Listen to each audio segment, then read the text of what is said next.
Praise the lord. దేవుడు గడిచిన దినాలు క్షణాలు ఎంతో కాచి కాపాడారు. ఈ దినం దేవుడు నూతన సంవత్సరంలో అడుగు పెట్టడానికి దేవుడు సహాయం చేశారు. అందుని బట్టి స్తోత్రం. గడిచిన సంవత్సరం అంతా దేవుడి కృపతో నన్ను నింపారు. ఎన్నో శోధనలు, ఎన్నో బలహీనతలు ఎదుర్కొన్నాను. దేవుడు నన్ను ధైర్యపరిచారు. వాక్యం ద్వారా నేను చాలా బలపరచబడ్డానండి. ఎప్పుడు కూడా నేను ఏదైనా శోధన వస్తున్నప్పుడు ఒక్కొక్కసారి భయపడిపోయేదాన్ని. పరిస్థితులను బట్టి ఒక్కొక్కసారి ఎవరికి చెప్పుకుంటే నాకు ఆ బలహీనత తీరిపోతుంది, లేకపోతే ఆ బాధ తీరుతుందని ఒక్కొక్కసారి ఏ టైంలో ఎలా ఉండేదో నాకు తెలిసేది కాదు. నేను బాధపడేదాన్ని. ఎవరన్నా నాకు ఆదరణ చెప్తే బాగుంటుంది, నన్ను ఓదారిస్తే బాగుంటుందని. వాక్యం ద్వారా నేను ఆదరించబడిన దానికంటే ఆ వాక్యం ఎక్కువ నన్ను ఆదరించాడు. అయితే ఒక ఇది కూడా ఉండాలి కదా, ఒక మనిషి మనకి సపోర్ట్ కాదు కానీ ఒక ఇది. ఒక్కొక్కసారి నాకు టెన్షన్ వచ్చేస్తుంది ఏంటి అని. నా శరీర బలహీనతలు ఎంతో రోగమే కానీ, సమస్యలే కానీ, ఆ తర్వాత చాలా ఎదుర్కొన్నాను. మరి దేవుడు నన్ను అన్ని విషయాలు కాపాడుకుంటూ ఈ నూతనమైన సంవత్సరంలో అడుగు పెట్టడానికి దేవుడు సహాయం చేశారు. గడిచిన సంవత్సరం డాడీ ఉన్నారు. అప్పుడు ఆయన కొంచెం బలహీనంగానే ఉన్నారు కానీ కొంచెం పర్వాలా. మరి సారీ. అయితే నేను డాడీ కోసమని అంటే మార్నింగ్ మేము ప్రతిసారి పుట్టినరోజుకి వెళ్తాం డాడీ దగ్గరికి. అలాగే నేను ఉదయాన్నే వెళ్ళినప్పుడు ఆయన రెడీగా కూర్చొని ఉన్నాను. నేను వెళ్ళి ప్రార్థన చేయించుకున్నాను. ప్రార్థన చేయించుకున్న తర్వాత ఆయన ఎప్పుడైనా 500 కాయలు ఇస్తాడు. అట్లానే నాకు ప్రతి సంవత్సరం డాడీ ఇస్తున్నట్లే ఆ పోయిన సంవత్సరం ఇవ్వాలనుకొని ఆయన చేతిలో పట్టుకొని ఉన్నాడు. నేను చూసి ఇవ్వవా కానుక అన్నా. ఫస్ట్ ఆయన ఏమి ఇవ్వలేదు, కామ్గా ఉంటే నేను కూడా సైలెంట్గా ప్రార్థన చేయించుకుని వెళ్ళిన తర్వాత ఏంటి డాడీ నాకు కానుక ఇవ్వలేదేంటి అంటే, కానుకండి గిఫ్ట్గా ఇస్తారు కదా, ఇవ్వలేదేంటి అని నేను ఇవ్వవా అని అడిగా. గాడిదా అని అప్పుడు ఆయన చేతిలో తీసి నాకు ఇచ్చాడని. నా కోసం రెడీగా ఉన్నాడు, ప్రార్థన చేయాలని రెడీ అయిపోయి కూర్చున్నాడు. ఇప్పుడు ఈ సంవత్సరం లేరు. మనసు చాలా వేదన, బాధ ఉన్నది. ఉదయాన్నే నేను లేచి చాలా ఆదరించబడ్డానండి. మా డాడీ బైబిల్ ఉదయాన్నే లేచి నేను చదువుకుంటున్నప్పుడు ఆయన బైబిల్ తీసుకుని ఇచ్చాను. ఇక్కడ నేను ఉదయాన్నే కూర్చొని ప్రార్థన చేస్తున్నప్పుడు, దేవా మరి మా నాన్నగారు లేరు, డాడీ స్థానంలో మీరున్నారు తండ్రి, మరి నాకు చక్కటి వాక్యం నన్ను ఆదరించుతండి అని ప్రార్థన చేసుకుంటూ ఇక తర్వాత నేను డాడీ బైబిల్ తీస్తూ ఉన్నప్పుడు చాలా మాటలు వస్తున్నాయి కానీ ఒక్క మాట మీద మాత్రం నాకు కన్ను పడింది. అన్ని మాటలు బైబిల్లో ఉన్నాయి, అంతా ఓకే, కానీ అది ఆయన పైన రాసుకుంటే అందులో ఏంటనంటే కీర్తనలు 118 చాప్టర్ 23వ వచనం ఏమనంటే, అది యెహోవా వలన కలిగినది, అది మన కన్నులకు ఆశ్చర్యమును, ఇది యెహోవా ఏర్పాటు చేసిన దినము, దీని యందు మనము ఉత్సహించి సంతోషించదుము. ఈ మాటలు ఆయన రాసుకుని ఉన్నారు, ఇది యెహోవా ఏర్పాటు చేసిన దినము అని. దాన్ని ఆ పైన రాశాడు. చాలా సంతోషం కలిగింది నా హృదయానికి.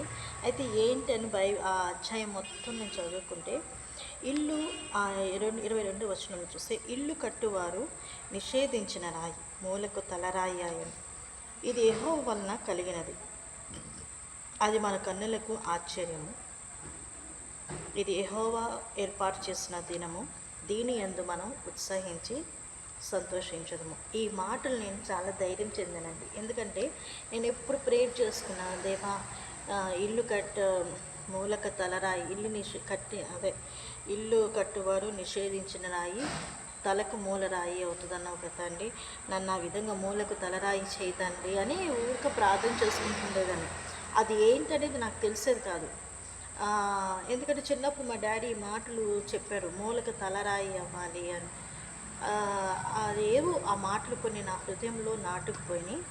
ఒకసారి డేవిడ్ రాజు అంకుల్ హైదరాబాద్ ఆయన కూడా వాక్యం చెప్తూ ఈ మాట చెప్పారు. అప్పుడు అది ఏంటో నాకు తెలియదు కానీ ఈ మాట నాకు నచ్చింది. అప్పుడు నేను ఎక్కువ ప్రార్థన చేసుకునేదాన్ని, దేవా ఇల్లు కట్టువారు నిషేధించిన రాయి అయితే అది మూలకు తలరాయి అవ్వాలి తండ్రి అని.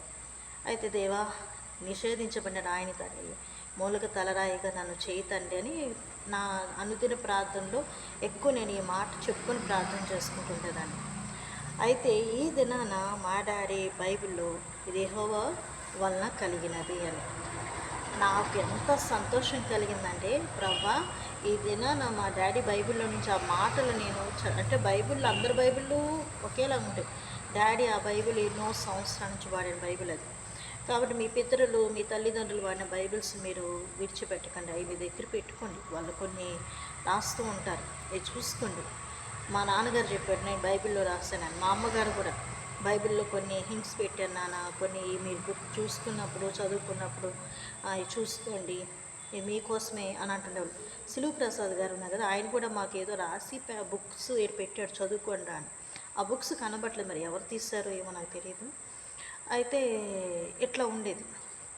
అలాగే ఇది నేను మాట నన్ను ఎంతో ధైర్యపరిచి నా ప్రార్థన దేవుడు నేను ప్రార్థన చేసుకున్న దేవుడు ఇది చూపించాడు. నిజంగా నేను చాలా సంతోషంగా ఉన్నాను. ప్రభు నాకు ఇచ్చిన ఈ వాక్కును బట్టి చాలా సంతోషంగా ఉన్నాను. దేవునికి స్తోత్రం అండి. అలాగే ఇంకొక విషయం ఏంది అని అంటే, గడిచిన దినాలు మా అత్త చనిపోయారు. అయితే ఆమె జ్ఞాపకార్థ కూడిక ఎప్పుడు మేము వెళ్ళలేదు ఒంటరి ప్రయాణాలు. మొన్న ఆగస్టు 15కి వెళ్ళాం, మళ్ళీ ఇప్పుడు వెళ్ళాను, ఇంకొక అమ్మాయిని తీసుకెళ్ళాను. చాలా సంతోషంగా ప్రయాణం జరిగింది, ఆశ్చర్యకరంగా. దేవుడు నిన్న 2:30 ఆ టైంకి వచ్చేస్తాం మేము ఇంటికి. దేవుడు క్షేమంగా నడిపించాడు, చాలా సంతోషం. అక్కడ కూడా మమ్మల్ని చాలా బాగా చూసుకున్నారు. ఆ నైటే వచ్చేద్దామని అనుకున్నాను. అయితే బస్సుల దగ్గరికి వచ్చాము. వచ్చిన తర్వాత నల్గొండ బస్సులు లేవు. ఎంత మెరాకిల్ అంటే, ఆ రోజు అడుగుతున్నాం తను అంటే కోదాడలో ఒక 5 గంటలు స్టే చేయాలంట నైట్ అంతా. మళ్ళీ అక్కడ అదే మిర్యాలగూడ బస్సు వస్తే ఆ మిర్యాలగూడ నుంచి మళ్ళీ నల్గొండకి, లేకపోతే ఇంకేదో ఊరి నుంచి మళ్ళీ మిర్యాలగూడ నుంచి మళ్ళీ ఎన్ని బస్సులు మారాలండి? కేవలం ఎందుకు నేను అంత హడావిడి పడ్డాను అని అంటే, ఆఖరి పాపని ఉంచడం వల్ల కొంచెం భయం పడుతుంది. అరే ఎప్పుడు నేను వదిలిపెట్టలేదు కదా మేము, నాతో పాటు అమ్మాయి వచ్చేస్తుంది, ఈ అమ్మాయి రాలేదు కదా, ఒక భయం అనేది ఉంటుంది కదా, అట్లా ఉండిపోయా.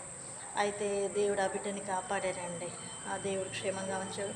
మమ్మల్ని కూడా క్షేమంగా ఆ రోజు ప్రయాణం మేము చేయలే. నైటు మా అత్త కొడుకు వాడు మీకు భయం లేకుండా అయిపోయిందని గట్టిగా అరిచారు. ఒక్కసారి అరుపు అరిచేసరికి ఇక నాకు ఎందుకు డాడీ కనిపించాడు వాళ్ళు, మనోజ్. ఇక అప్పుడు వెంటనే అనిపించింది, ఇది ఎందుకో దేవుడు హెచ్చరిస్తున్నాడు, నాకు కూడా ప్రయాణం దేవుడు ఎందుకు ఆపుతున్నారని నేను అప్పటికి దేవుని స్తుతిస్తున్న, దేవుని చిత్తమైతేనే నడిపించని. ఇక మేము మళ్ళీ తిరిగి ఇంటికి వెళ్ళి అక్కడ ఉండిన తర్వాత నైట్ స్టే చేసి మార్నింగ్ పూణే ఎక్స్ప్రెస్, అసలు రిజర్వేషన్ లేదు, ఏమి లేదు. ఏసయ్య బలహీనరాలుగా నాతో పాటు వస్తున్న అమ్మాయి, మరి మాకు సీట్లు దయచేయండి, పడుకొని వచ్చామండి. దేవుడు ఎంత ఆశ్చర్యకార్యం చేశారు. ఆ ప్రయాణం అంతా దేవుడు తోడుకున్నాడు. ఆ రోజు కూడికి కూడా మహిమకరంగా దేవుడు జరిగించారు. అలాగే ఈ నూతన సంవత్సరంలో దేవుడు నాకు ఆరోగ్యం ఇచ్చి, క్షేమాన్నిచ్చి, నెమ్మదిచ్చి, ఈ సంవత్సరం అంతా ఆయన దయలో నేను ఉండేటట్లు, దేవుని దయ మనుషుల దయ పొందుకొని ఆ ప్రకారం నడిపించలాగన మీరందరూ అనుదిన ప్రార్థనలో నా గురించి ప్రార్థన చేయమని కోరుకుంటున్నాను. Praise the lord.